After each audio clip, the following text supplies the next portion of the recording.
Hello friends, I hope everybody's doing well. And we're starting this little intro in this new space that I have here that I've been working on and spending tons of hours and tons of money on Amazon buying cables and whatnot to make sure everything works. Also, a new cool addition to the channel is my ink splashy drippy backgrounds that we made together as a family last night, because what else are you going to do but make crazy projects while in captivity? Anyway, we're going to talk about Lightroom mobile editing and exporting today. So let's get to it and cue that cheesy intro.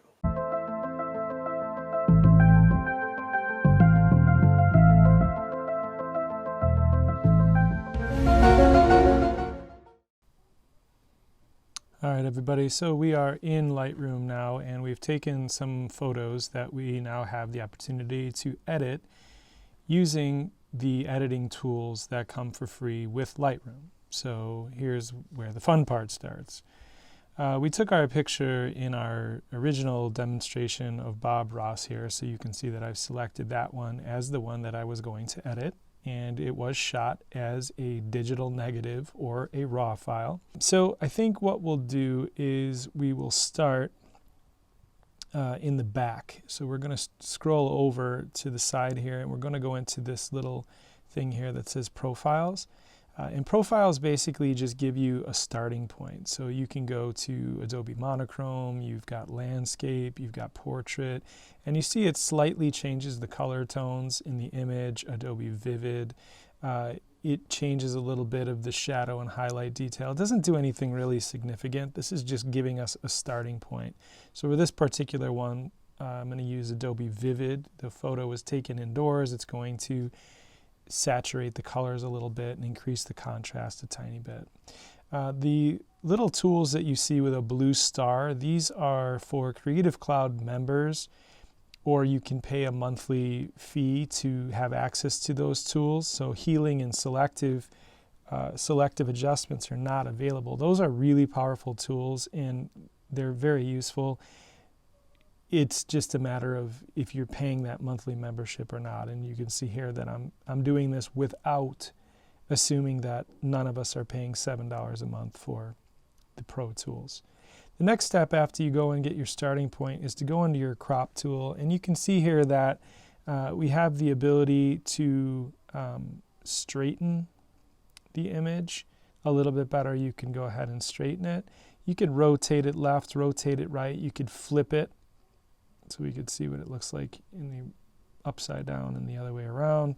And then we're going to go into the crop tool. Now when you're cropping it, you can either crop the aspect ratio, keeping it as original, which is the way that it was shot, or you can do custom, or it's choosing 3:4 here.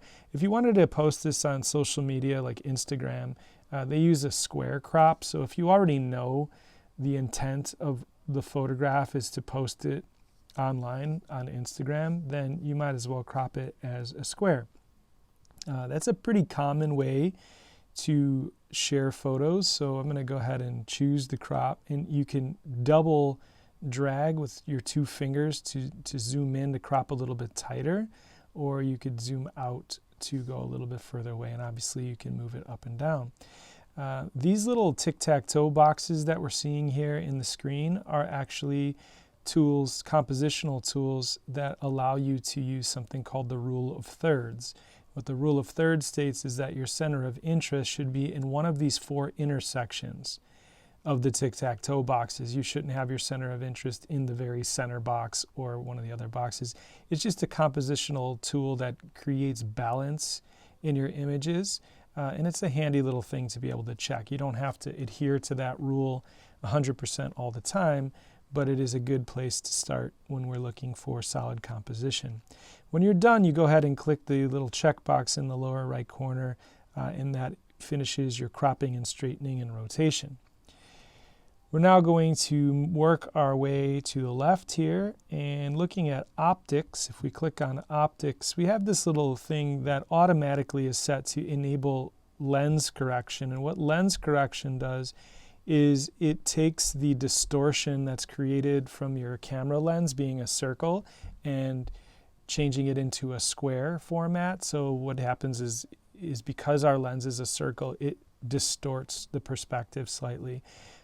Enable lens correction, I think, is on by default. And then this remove chromatic aberration, you could switch this on and off. It's not doing anything, but basically this is going to fix any distortion in the color.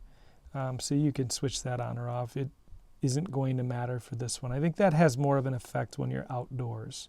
So you might use that tool or need it. The next step over to the left is geometry, which we can't use. We're going to go ahead and go into the Details tab.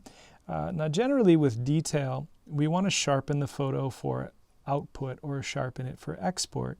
And a general rule that I like to follow is we create a stair-step effect. So if I take sharpening and I pull that over to the right, and I take radius and pull it slightly to the right, and I pull detail and move that to the right, you want to create almost what looks like you're walking up the stairs here, from masking to detail to radius to sharpening.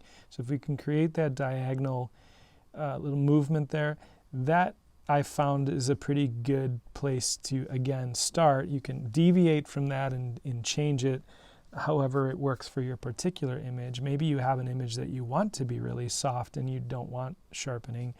You would not do that. We're going to go into effects now.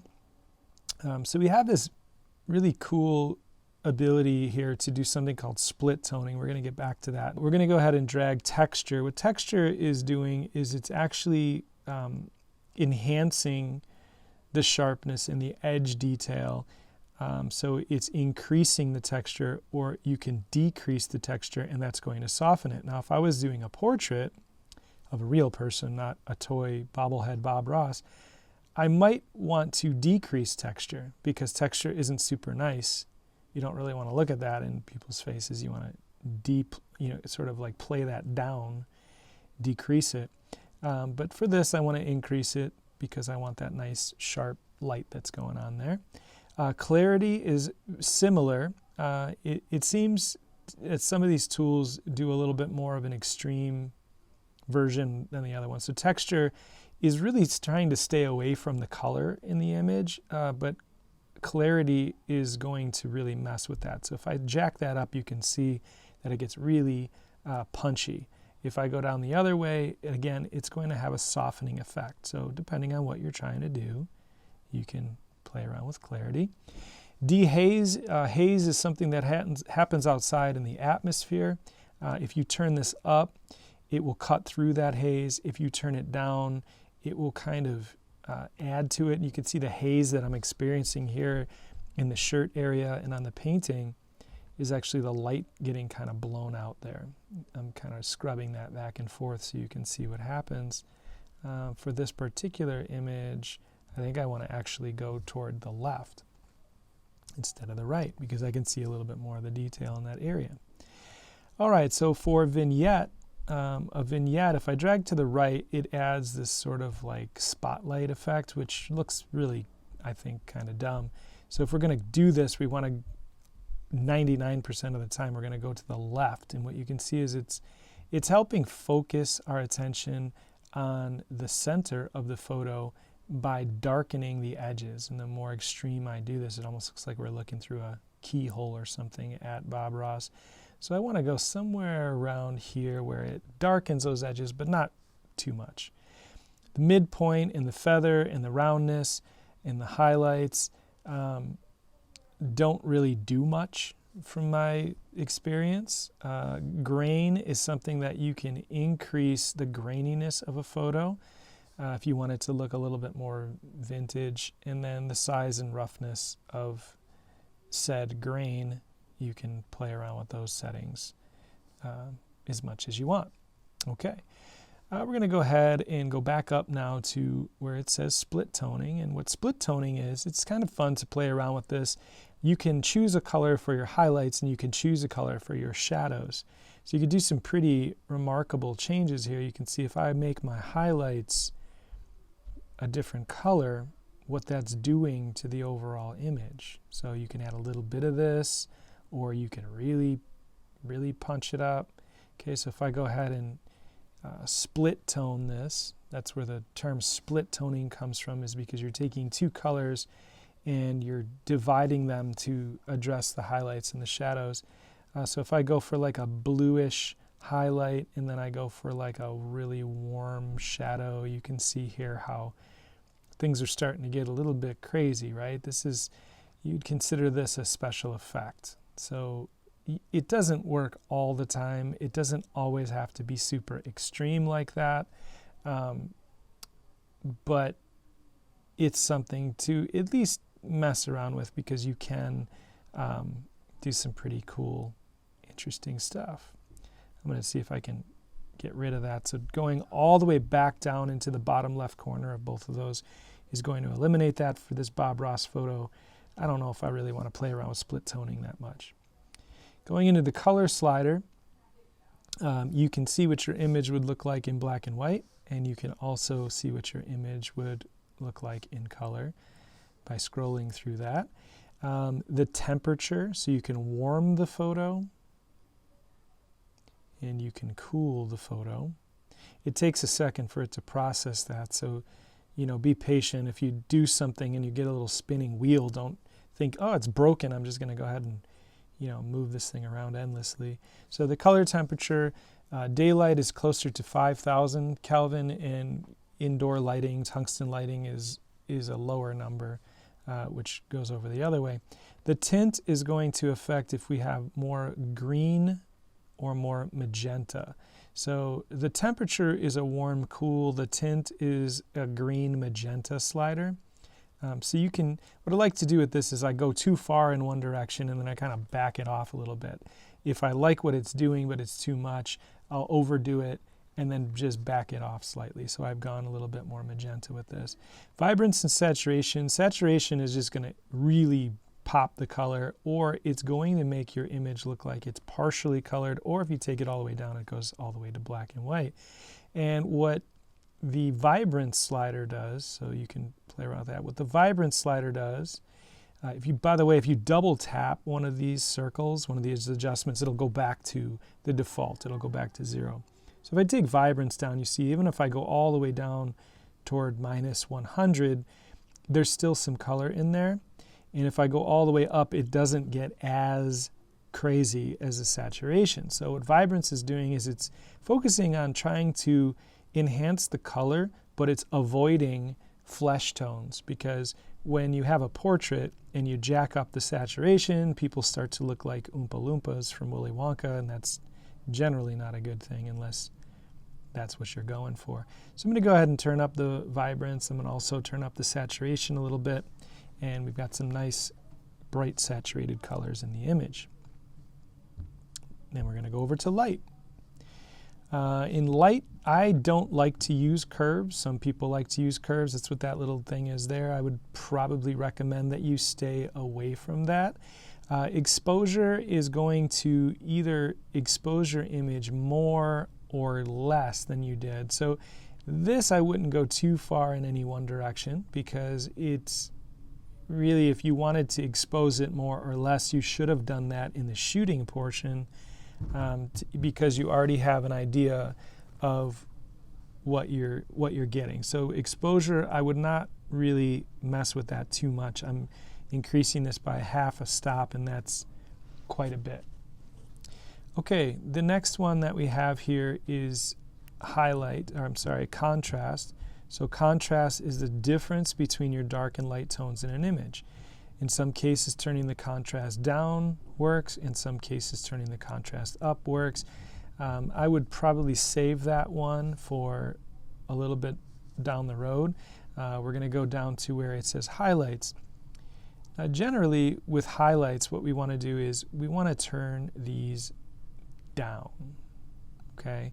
So I know that looks a little bit weird right now, but we're going to turn these down because we're trying to recover some of the detail in the highlights. The opposite is true when we're talking about shadows. With shadows, we want to turn them up because we're trying to recover some of the details in the shadows. And the whole idea here of shooting in DNG or RAW is so that there is detail in these pixels for you to recover. If you do this same thing with a JPEG, you're actually altering the file forever, and you're basically breaking it down and corrupting it in some ways by changing the information that's included.